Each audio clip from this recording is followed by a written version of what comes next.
right, kids, settle down. It's the part you've been waiting for. My next guest is the editor-in-chief of the Old Farmer's Almanac 2002. And every year we like to have him drop by, share some useful and some very strange information. Please welcome an odd guy, Judd Hale.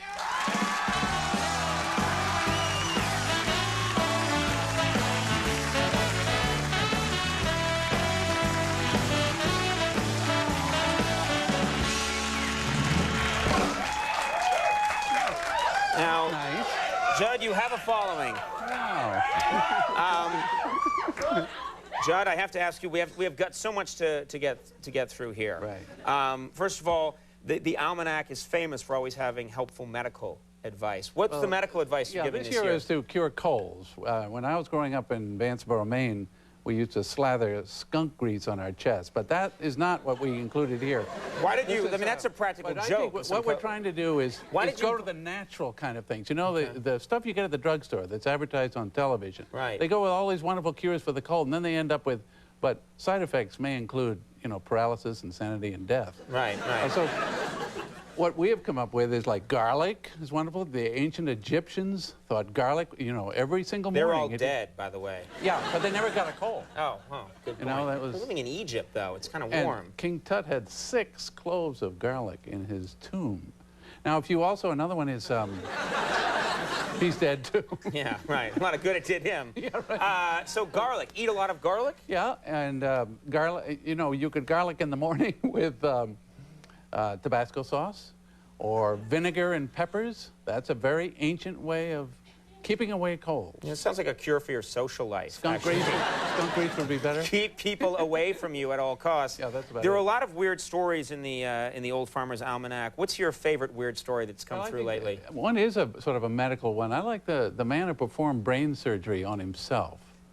And he was from British Columbia, Vancouver. Right. He had a fear of germs. Some people have that. So he washed his hands. Sort of an obsessive-compulsive disorder. Yeah, washed his hands 2 or 3 times, 200 times a day. Right. It was a real compulsion. He was very discouraged by this and said to his mother one day, I'm going to kill myself. He was so exasperated. His mother said, go ahead. You know, it was kind of a mean mother. Yeah. And he went downstairs with a .22 pistol and shot away part of his brain. But fortunately, it was the part that had been giving him trouble. And 3 weeks later... He shot off the part of his brain that made him obsessive-compulsive? Yeah. And Physicians Weekly, if you don't believe me, Conan, Physicians Weekly, look it up, and it's in there. It says successful radical surgery was performed. You should have him on your show. I think he's the... That's one of the worst. That's one of the worst stories you can tell kids. This guy was real down. He shot himself, and now he's better. It's not too good about mothers either, is it? What about you have a lot of advertisements in the magazine? Really strange advertisements, not the normal ones. Well, useful advertising. For instance, the most useful that I think it's in the classifieds, but it comes in a bottle. It's a liquid, and if you apply it properly, it will stop groin and rectum itch. But also, it will cure radiator leaks. I mean, it will fix radiator leaks. What an all-around product. You are starting to babble. Let me ask you something. What do you mean? It really fixes a radiator leak? Oh yeah, it will do that. And you know, you can get a lot of wonderful things through. So you're telling people to put radiator leak fluid under their groin or rectum is what you're basically saying? It's the same treatment. It stops leaks. Oh, that was good. Yeah, thank you for that opening. Okay, you're scaring me, Judd.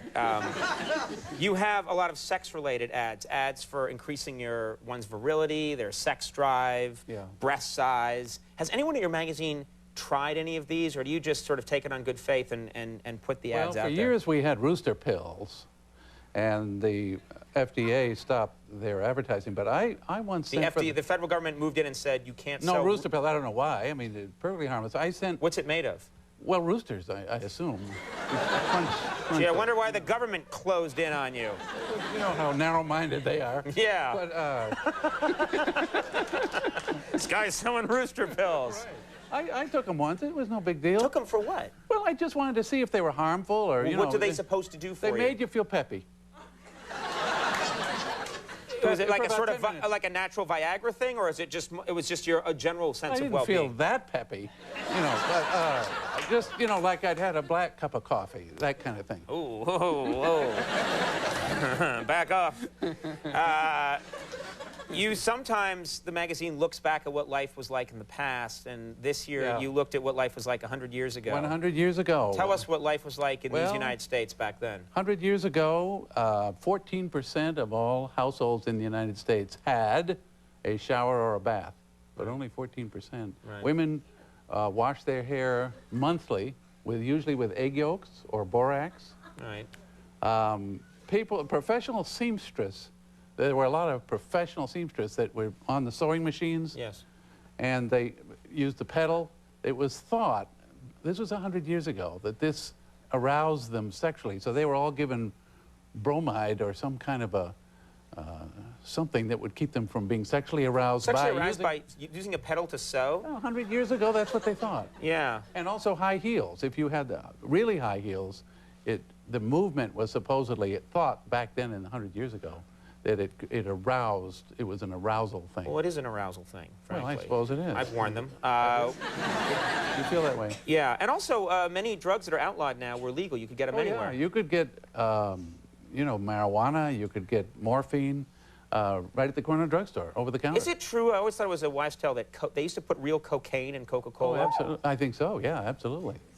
And so you'd go and like a kid would say like, I'm going to get a Coke. And then like, I'll have another Coke. I mean, it was just, seriously, but it was like, no, don't woo that. It's wrong. Our country is so much better now that we've gotten the cocaine out of Coca-Cola. Shoes, Ryan, That's all right. If I took them off, you would all really Yeah. be grossed out. Right. It's been 8 weeks since your shower with egg yolk. Yeah. The Old Farmer's Almanac 2002. It's got a lot of strange, weird stuff in it. Go out there and get it, kids. I know you have it already. Judd Hale, everybody. Nice job, Judd. Okay. Let's take a break.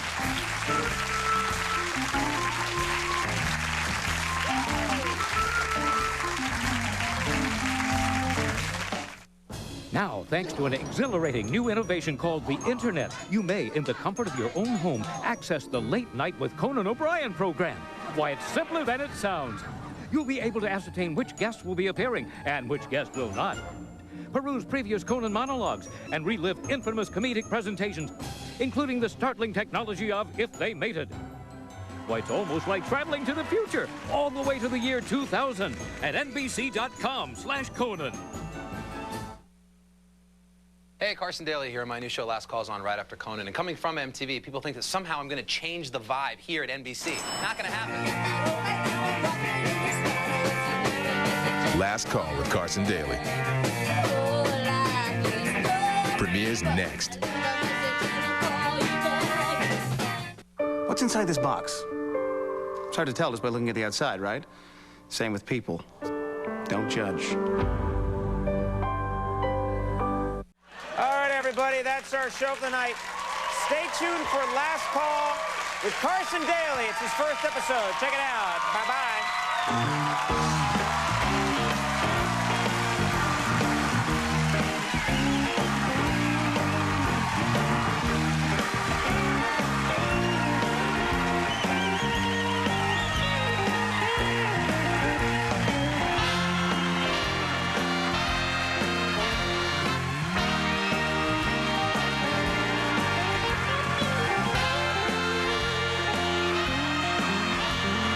You didn't fare any better in 2002, the year in which you lost your mind. What are you talking about, I lost my mind? Well, after 8 seasons, averaging almost 200 shows per year, your output dwindled to only 4 shows so far in 2002. A sure sign that a certain unnamed talk show host has hit the crack pipe. What do you mean, unnamed? You just said that it's me. If that's not a confession, I don't know what is. 2002, a year we'll all